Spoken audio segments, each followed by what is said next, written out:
बिस्मिल्लाहिर्रहमानिर्रहीम। Welcome to our lecture series. हमारा paper है philosophy of law LLB 5 year program part 1 paper 6। Today our question is discuss the various sources of law कि कानून कहाँ कहाँ से लिया जा सकता है, कानून का माखिज़ क्या है। ये इस तरह से पेपर आता है। जो बेसिकली जो सोर्सेज ऑफ लॉ हैं वो दो बेसिक कैटेगरीज होती हैं। एक को कहते हैं फॉर्मल सोर्सेज, दूसरे को कहते हैं मटीरियल सोर्सेज। जो मटीरियल सोर्स है ये फर्दर सब कैटेगराइज होते हैं into historical sources and legal sources. इसकी जो लीगल सोर्सेज है it is further subcategorise into 4 sources: legislation, precedent, customs and agreements. ये हमारा आज का टॉपिक है। हम सोर्सेज ऑफ लॉ डिस्कस कर रहे हैं। सबसे पहले आपने इंट्रोडक्शन तैयार करना है। इंट्रोडक्शन के बाद मीनिंग, डेफिनेशन और हर सोर्स ऑफ लॉ को थोड़ा थोड़ा सा एक्सप्लेन करना है। तो मैं आपकी आसानी के लिए इंट्रोडक्शन पढ़कर आपको समझा देती हूँ ताकि आपको अच्छे से समझ आ सके। Introduction. The term source of law has been used in different senses by different writers and different views have been expressed from time to time. Sometimes the term is used in the sense of the sovereign or the state from which law derives its force or validity. Sometimes it is used to denote the cause of the law or the matter of which the law is composed. It is also used to point out the origin or the beginning which gave rise to the stream of the law. वो कहते हैं कि जो कानून है मुख्तलिफ writers ने sources के बारे में मुख्तलिफ व्यूज़ दिए हैं। बाज़ औक़ात वो सोर्स को सोवरेन या स्टेट समझते हैं और बाज़ औक़ात कहते हैं कि ये जो इसने अपनी मतलब इस रियासत से ये जो खुद मुख्तार आला है वहाँ से अपनी फोर्स लिया, वहाँ से ये वैलिडेट हैं, अपने आप को कानून लेकर आते हैं। और बाज़ औक़ात कहते हैं कि ये वो मटीरियल है जिससे कानून बसाते खुद बना होता है। और बाज़ औक़ात इसको कहते हैं कि जहाँ से कानून का आगाज़ हुआ, कानून का माखिज़ है, वही उसका बेसिकली सोर्स है। इसके बाद है interpretation of term source of law according to Black's law dictionary. Some terms such as constitution, treaty, statute or a custom that provides authority for legislation and for judicial decision, a point of origin of law or a legal analysis also termed fons juris. बाज़ औक़ात वो कहते हैं जो constitution होता है, आइन होता है, कोई ट्रीटी, कोई माहिदा होता है, कोई स्टेच्यूट, कोई कानून होता है या कोई कस्टम होती है जो कि हमें देती है अथॉरिटी फॉर लेजिस्लेशन कि हमने ये कानून बनाया है, या कोई जुडिशियल डिसीजन, अदालती फैसला जो कि बताता है कि यहाँ से कानून निकला है और उसको एनालाइज भी करता है in the terms of the fawns juris कि यही कानून का सोर्स है, यही कानून का माखिज़ है। तो वो कहते हैं कि कानून के सोर्स से मुराद होता है वो कोई आइन हो सकता है, कोई माहिदा हो सकता है, कोई कानून हो सकता है या कोई रस्म व रिवाज हो सकता है। सोर्स कुछ भी हो सकता है कानून का। जैसा सोर्स होगा वैसा ही ना लॉ होगा। अगर किसी कानून का सोर्स कस्टम होगा तो कस्टमरी लॉ होगा, अगर किसी कानून का सोर्स लेजिस्लेशन होगा तो वो स्टेच्यूट होगा, अगर किसी कानून का सोर्स ट्रीटी होगा तो वो कन्वेंशन होगा।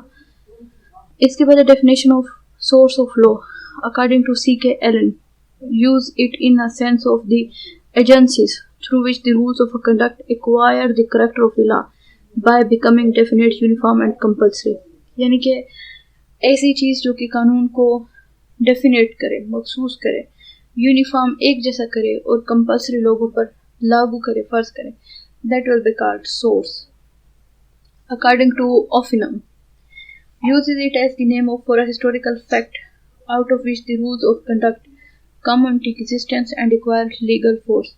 कि ऐसा नेम हिस्टोरिकल फैक्ट का जिसकी वजह से हमारा कोई भी कंडक्ट होता है जो उसका वजूद आता है और जिसको लीगल फोर्स या अथॉरिटी मिलती है। नेक्स्ट है according to Austin. Austin sources of law को कैसे डिफाइन करते हैं? ऑस्टन कहते हैं it refers to the three meaning of the term source of law. First place the term refers to the immediate और direct author of the law which means the sovereign country. वो कहते हैं कि पहली दफ़ा में हम ये समझते हैं कि जो कानून है उसका जो फौरी तौर पर सोर्स है, जो सोवरेन है, वो पहला इसका सोर्स है। दूसरा वो कहते हैं secondly the term refer to the historical document from which the body of the law can be known as digest and the code of the Justinian. Code of Justinian जो है ये रोमन लीगल सिस्टम में बादशाह था, उसने पहली दफ़ा लिखा हुआ कानून दिया था, that is called code of Justinian. ये दूसरी दफ़ा में हम इसको हिस्टोरिकल पॉइंट ऑफ व्यू से देखते हैं कि कोई भी लिखी हुई किताब है जिसकी वो मिसाल भी देता है कि ये सोर्स होगा। और तीसरा वो कहता है the term refers to the cause which have brought into existence the rule which later on acquire the force of law. कि कोई भी वजह जिसकी वजह से कानून बना है और उसको लोग नाफिजुल अमल करते हैं, उस पर निफाज करते हैं, that is called source of law. उसके बाद है तो अकॉर्डिंग टू ऑस्टन, ऑस्टन पहली दफ़ा में कहता है कि जो सोर्स ऑफ लॉ है, इसका मतलब क्या है कि सोर्स ऑफ लॉ का मतलब है कि ऐसा कानून जो कि सोवरेन से मिला हो, दूसरे नंबर पर ऐसा कानून जो कि हिस्ट्री तारीख से मिला हो, और तीसरे नंबर पर कोई वजह जिसकी वजह से हमारे लिए जो वो कानून है वो बाइंडिंग हो। नेक्स्ट आपने ये चार्ट ड्रा करना है जैसा आपको हमारी स्क्रीन पर नजर आ रहा है। खूबसूरत सा चार्ट बनाना है कि जो सोर्सेज हैं इसकी जो क्लासिफिकेशन है, पहले नंबर पे फॉर्मल सोर्सेज, नंबर 2 पे material sources, number 3 material sources further categorise into historical sources and legal sources, and legal sources further subdivided into legislation, precedent, custom and agreements. अब हम आपकी आसानी के लिए one by one in sources को explain करते हैं। Formal sources. These consist of such sources from which the law derives its force or validity. कि मतलब भाई जिस की बेसिस पर हमारा कानून बना है उसको फोर्स मिली, उसको वैलिडिटी मिली है, वो क्या कहलाता है, वो फॉर्मल सोर्स कहलाता है। अकॉर्डिंग टू सोलमन, सोलमन क्या कहता है फॉर्मल सोर्स के बारे में? The entire body of civil law has sprung from will and the power of the state as manifested in the courts of justice. This source according to him is the formal source of law. वो कहते हैं कि civil law के पूरा का पूरा कानून जो कि रियासत की मर्जी से आया है और जो कोर्ट ऑफ जस्टिस में नाफिजुल अमल होता है, वो क्या कहलाता है, वो सोर्स ऑफ लॉ कहलाता है, फॉर्मल सोर्स ऑफ लॉ कहलाता है। Basis of salmon view, salmon view क्यों कहता है सालमन, यानी कि फॉर्मल सोर्स को इस तरह से क्यों कहते हैं कि जो पूरा का पूरा कानून है जो कि अदालत में चलता है वो source formal source of law कहलाता है। Basis of salmon views, in his interpretation of law Salmon has guided by the origin and principle of the common law of England, which was mostly developed by the courts, and it's probably for this reason that the postulates that rules should be judicially recognized before the force of law, कि इनको जो है अदालत जो है वो तस्लीम करती है और इस पर अमल दरामद करवाती है। नेक्स्ट हेडिंग है मटेरियल सोर्सेज। मटेरियल सोर्सेज क्या होते हैं? Such sources are those from which law derives not its validity but the matter or substance of which it is composed. इसकी बेसिस पर कानून वैलिड नहीं होता बल्कि इसकी बेसिस पर कानून बनाया जाता है। ये मटेरियल सोर्सेज कहलाते हैं, मादी सोर्सेज कहलाते हैं। क्लासिफिकेशन क्या है इनकी? लीगल सोर्सेज और historical sources. Legal sources of law, legal sources of law consist of such sources of law as are recognized by law itself. Such sources give rise to authoritative and immediate recognition by the courts of law. यानी कि ऐसे sources जिनकी basis पर अदालतें कानून बनाती हैं, उनको तस्लीम करते हैं, उन पर अमल दरामद करवाती हैं, वो क्या कहलाते हैं? वो मटेरियल सोर्सेज कहलाते हैं। मटेरियल सोर्सेज में पहले क्या है? लेजिस्लेशन। लेजिस्लेशन क्या होता है? The process of law making by the legislature is called legislation. कि जो हमारा कानून साज होता है, जो हमारा लेजिस्लेचर होता है वो कानून बनाता है, उसके बनाए गए कानून को क्या कहते हैं? Statute. Legislation is the process by which the new rule of law is made when express or the formal declaration of an authority recognized by law is a competent to frame such rules. यानी कि एक ऐसी हमारा खुद मुख्तार आला, एक ऐसी हमारी सोवरेन बॉडी जिसके ज़िम्मे क्या है? हमारे मुल्क का कानून बनाना है, और वो जो कानून बनाएगा वो क्या कहलाएगा? स्टैट्यूट कहलाएगा। यानी कि कोई भी कॉम्पिटेंट अथॉरिटी लॉ बनाएगी वो लेजिस्लेशन सोर्स होगा। Thus law made is known as statute law. In Pakistan, such laws are made by the provincial and the central legislature in the case of the emergency by the president or the governor of the province. हमारे मुल्क में जो legislation है उसकी power एक हमारे central government के पास है जो कि पूरे मुल्क के कानून बनाते हैं, और दूसरी हमारी प्रोविंशियल गवर्नमेंट के पास है जो कि अपने कंसर्न सूबे के लिए कानून बनाते हैं। और अगर मुल्क में यानी कि अगर नेशनल असेंबली सेनेट का सेशन नहीं लग रहा तो सदर पाकिस्तान ऑर्डिनेंस जारी कर सकता है जो कि पूरे मुल्क में बतौर कानून होगा। इसी तरह से किसी सूबे का गवर्नर भी उस सूबे के हद तक वो कानून जारी कर सकता है जो कि उस सूबे के हद तक लॉ कहलाया जाएगा। तो ये हमारे यहाँ लेजिस्लेशन है, और इनकी जो एंड प्रोडक्ट होती है, ये जो यानी कि जैसे कस्टम्स होती हैं, एक्चुअल कोर्स ऑफ कंडक्ट होता है, लोग उन चीज़ों को बार बार फॉलो कराते हैं, वो कस्टम कहलाती है। लेकिन जो हमारा लेजिस्लेचर कानून बना के देता है वो क्या कहलाता है, वो स्टेच्यूट कहलाते हैं। इसको स्टेच्यूट कहते हैं, इनेक्टमेंट कहते हैं या कोडिफाइड लॉ। इसके 3 नाम होते हैं हमारा जो लेजिस्लेशन के जरिए कानून बनता है। Number 2 is the president. President क्या होता है, the decision of the supreme court which settle a new principle of law is called precedent. The decision of the higher court मतलब पूरे पाकिस्तान की जो हाईएस्ट कोर्ट है वो सुप्रीम कोर्ट है, और एक जो सूबे की हाईएस्ट कोर्ट है वो हाई कोर्ट है। ये जो भी फैसला करेंगे, जो भी कानून बनाएंगे, वो क्या कहलाएगा, वो प्रेसिडेंट कहलाएगा। लेकिन कैसा फैसला प्रेसिडेंट कहलाएगा, जो नया रूल ऑफ लॉ या नया प्रिंसिपल तय करा होगा। Precedent, the process of making the rule by the recognition of the new principle by the courts themselves, while setting to administer justice. लोगों को इंसाफ फराहम करते हुए कोर्ट को लगता है कि ये वक्त की ज़रूरत है और इसको कानून होना चाहिए, तो वो क्या करते हैं, वो उसको लॉ बना देते हैं, नए असूल को तय कर देते हैं। Such laws are called precedents or case law. ऐसे कानून को हम क्या कहते हैं, ऐसे कानून को हम प्रेसिडेंट या केस लॉ कहते हैं। और ये क्या होता है, ये हर जगह हर मुल्क में ये जो प्रेसिडेंट जिसका सोर्स होगा वो कॉमन लॉ या कॉमन लीगल सिस्टम कहलाता है। नेक्स्ट हमारे पास तीसरा है लीगल सोर्स कस्टम। कस्टम से रिलेटेड हमने क्लासिफिकेशन ऑफ लॉ में पढ़ा है, और कस्टमरी लॉ का जो यानी कि काइंड का है और उसका जो सोर्स है वो कहते हैं कस्टम। और कस्टम क्या होती है, custom that is the habitual conduct of a majority of the person with the belief that such custom is legal. Law produced in this way is known as customary law. जो कानून बनता है वो क्या कहलाता है, वो customary law कहलाता है। और एग्रीमेंट की बेसिस पर जो लॉ होता है वो कन्वेंशनल लॉ कहलाता है, जो कि हमने काइंड्स ऑफ लॉ में पढ़ा है। उसका मैंने लिंक अपने डिस्क्रिप्शन में दिया, आप चेक कर सकते हैं। The principle by which two or more person are bound in modified or suppression of the ordinary law due to an agreement arrived at between them, यानी कि जो कोई दो लोग हैं जिनके दरमियान कोई भी मुआहदा हुआ है जो कि बेहतरी के लिए है और सुप्रेशन के लिए है कि हमारा आम कानून नहीं होगा बल्कि हमारे दरमियान ये मुआहदा होगा, वो क्या कहलाएगा, वो कहलाएगा हिस्टोरिकल, वो कहलाएगा एग्रीमेंट। और एग्रीमेंट्स की जो बेस पर लॉ बनता है वो लॉ कहलाता है कन्वेंशनल लॉ। तो ये 4 लीगल सोर्सेज हैं। जो दुनिया में वाइड स्प्रेड सोर्स है जिसको दुनिया में बहुत ज़्यादा इस्तेमाल किया जा रहा है वो लेजिस्लेशन। और दूसरा कॉमन लॉ या कॉमन लीगल सिस्टम जिसमें प्रेसिडेंट है, इनको भी बहुत ज़्यादा अहमियत हासिल है, और कस्टमरी लॉ को भी अहमियत हासिल है। इसके अलावा हमारे पास आ जाते हैं historical sources.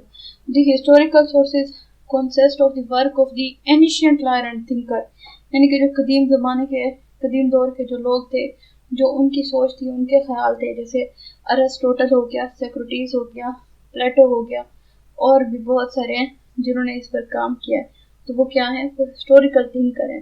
They have sometimes restored in order to derive the matter of a rule of law, but they are unauthoritative and not binding. At best they can influence the course of the legal development, यानी कि ये फिर कानून की तरफ चले गए, किस तरह से कानून बनाए, इसकी मिसाल दी हुई है। The following expression will clarify the point under consideration.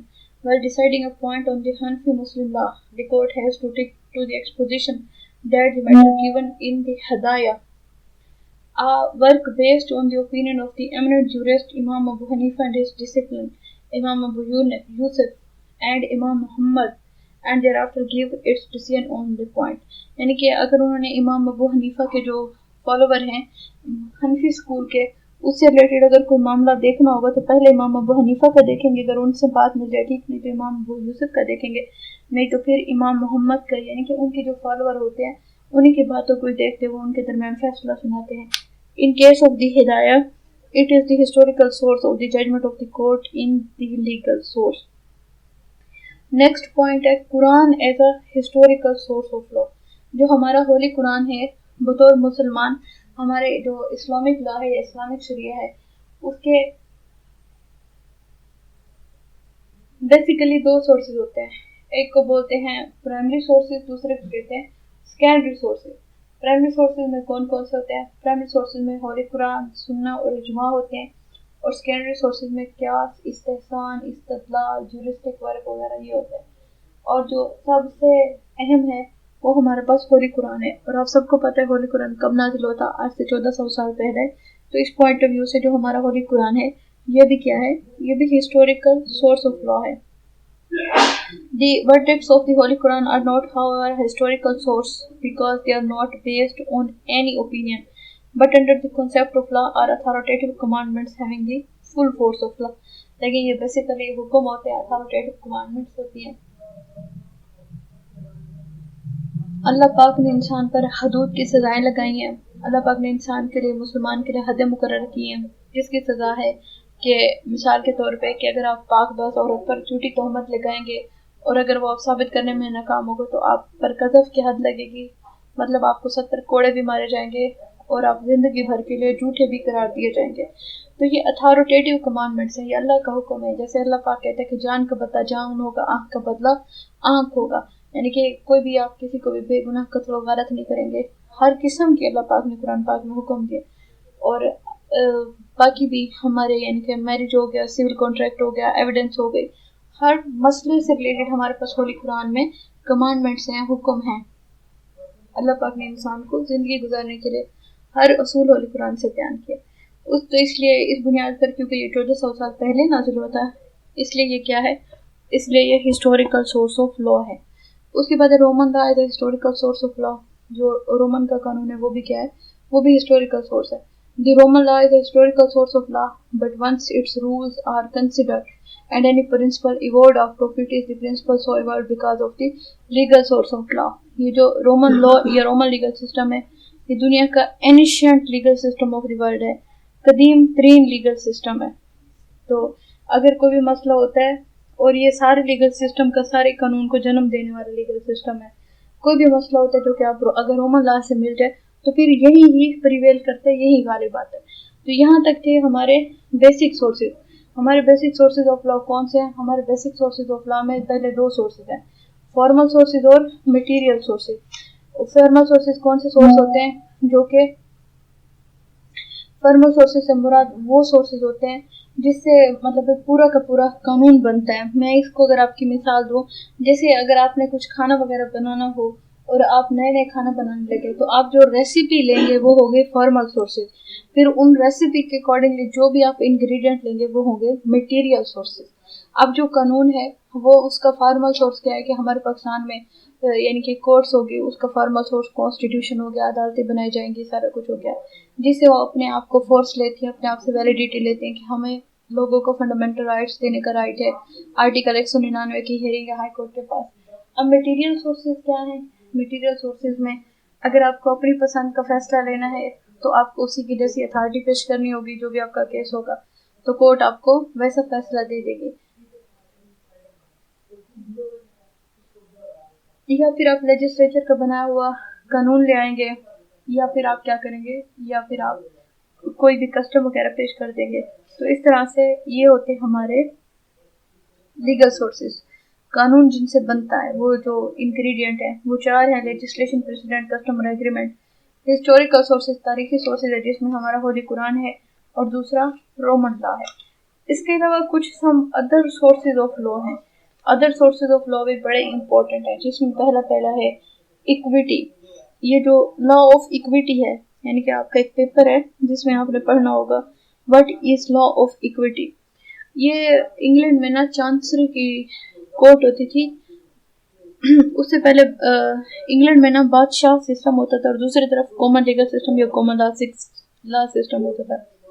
तो लोगों को ना कॉमन लीगल सिस्टम की तरफ से रेमेडी नहीं मिलती थी, इसलिए लोग क्या करते थे, इसलिए लोग बादशाह को पिटीशनें फाइल करते थे रहम की और मुख्तलिफ रेमेडी की। तो बादशाह चूँकि सोल पावर होती थी, उसके पास हाईएस्ट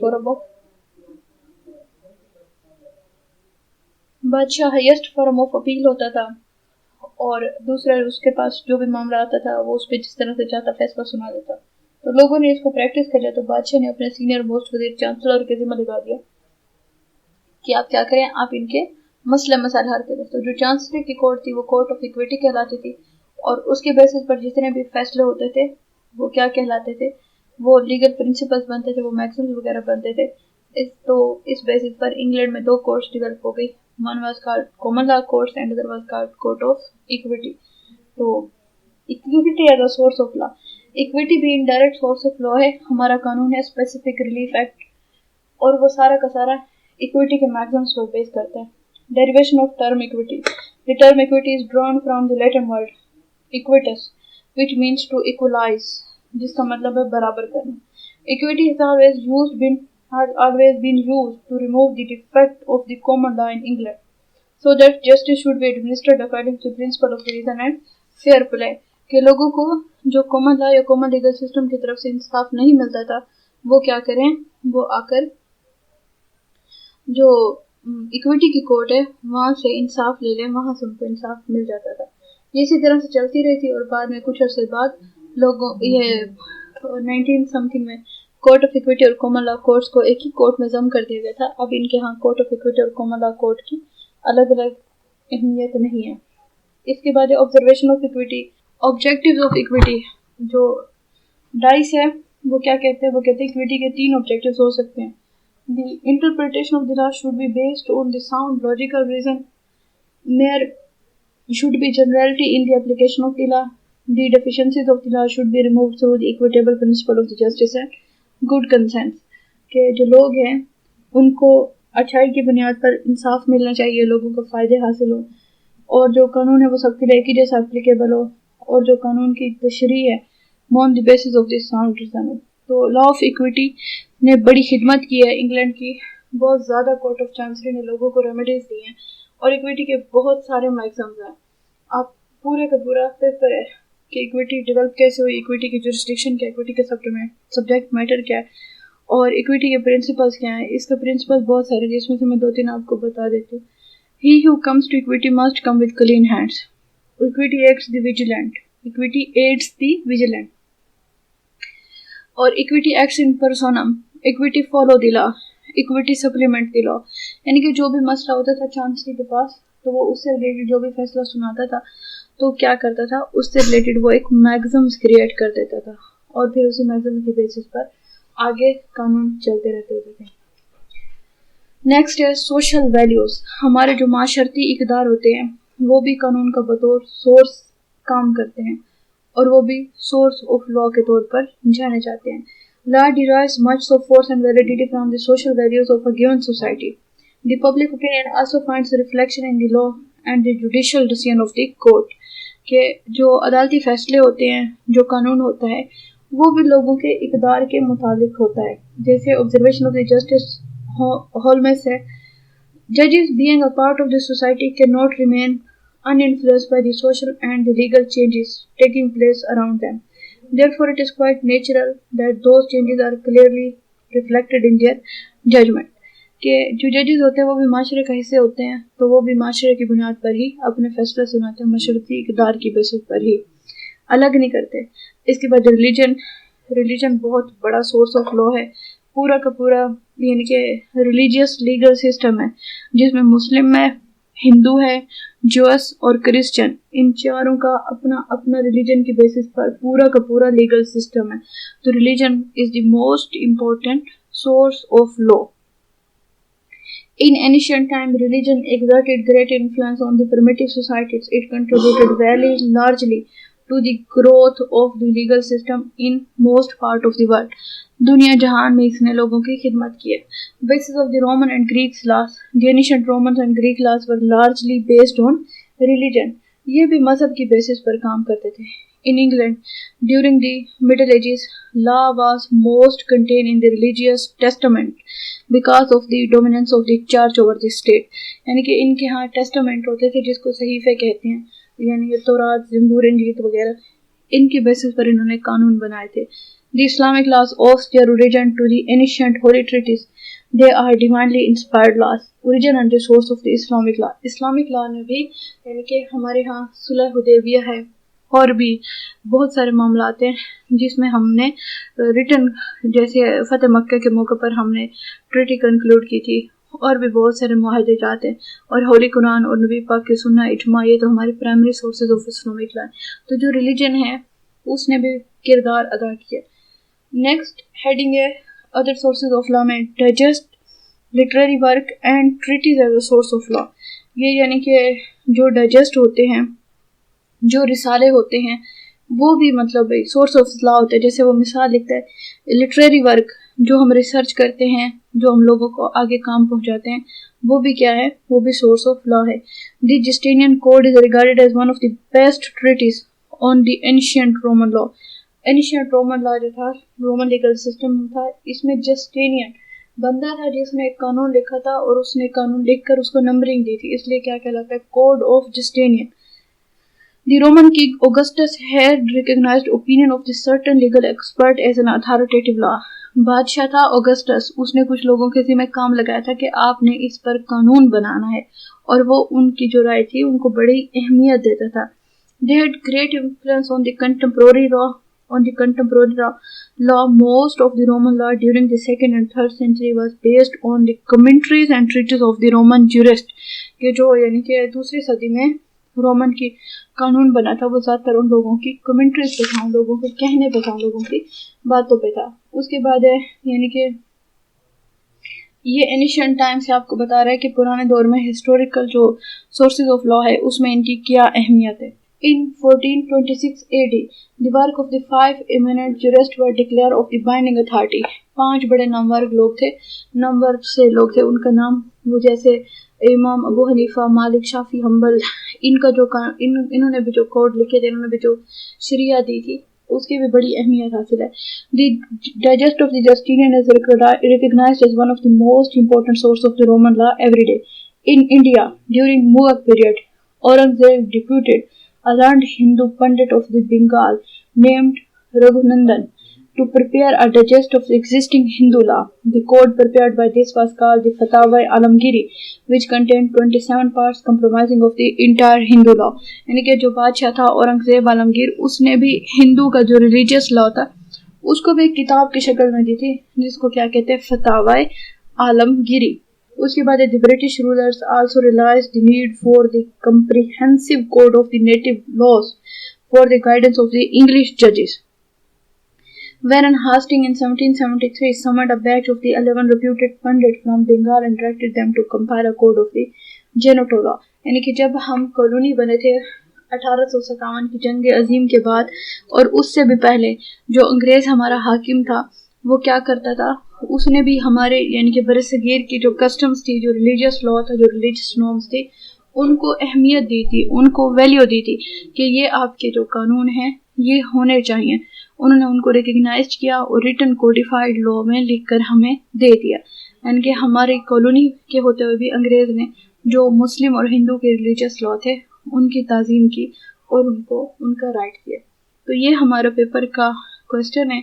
पेपर का क्वेश्चन क्या है, what are the different sources of law. कानून के सोर्सेज क्या क्या हैं, कानून के बेसिकली यानी कि कानून हमने एक लेक्चर में कानून की डेफिनेशन पढ़ी है, दूसरे लेक्चर में हम कानून के सोर्सेज पढ़ रहे हैं कि कानून मिलता कहाँ से है, हमारे मुल्क का जो लॉ है ये कहाँ से आया, ये एकदम से खुद ही खुद आ गया है या हमारे पास कहीं से सिस्टमेटिकली आया। तो ये हमारे पास सिस्टमेटिकली आया है, यानी कि इसमें फॉर्मल सोर्सेज हैं, मटीरियल सोर्सेज हैं और फिर अदर काइंड्स ऑफ सोर्सेज भी मोस्ट इम्पोर्टेंट है। आप हमारे चैनल सब्सक्राइब कीजिए, लाइक, फॉलो एंड शेयर कीजिए, हमारे साथ जुड़े रहिए। इसी तरह से हम आपके लिए और लेक्चर्स भी बनाते रहेंगे। और आज के लेक्चर में अगर आपको कोई भी कन्फ्यूजन हो, कोई बात जिसकी आपको समझ आई हो, तो आप हमें कमेंट्स में बता सकते हैं। हम आपके लिए मज़ीद इसी तरह के लेक्चर्स देते रहेंगे। और अगर आपको कोई क्वेश्चंस पढ़ना है तो वो भी बता सकते हैं, जिसके लिए हम पहले लेक्चर बना के अपलोड करते हैं। हमारे साथ जुड़े रहिए। Thank you so much.